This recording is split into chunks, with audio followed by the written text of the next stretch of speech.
رسول کریم صلی اللہ علیہ وآلہ وسلم نے فرمایا کہ جسے اللہ نے مال دیا اور اس نے اس کی زکوٰۃ نہیں ادا کی تو قیامت کے دن اس کا مال نہایت زحیلے گنج سام کی شکل اختیار کر لے گا۔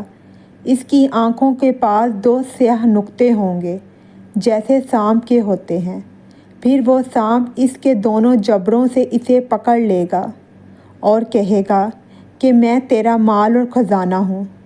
اس کے بعد آپ نے یہ آیت پڑھی، اور وہ لوگ یہ گمان نہ کریں کہ اللہ تعالیٰ نے انہیں جو کچھ اپنے فضل سے دیا ہے وہ اس پر بخل سے کام لیتے ہیں کہ ان کا مال ان کے لیے بہتر ہے، بلکہ وہ برا ہے جس مال کے معاملے میں انہوں نے بخل کیا ہے۔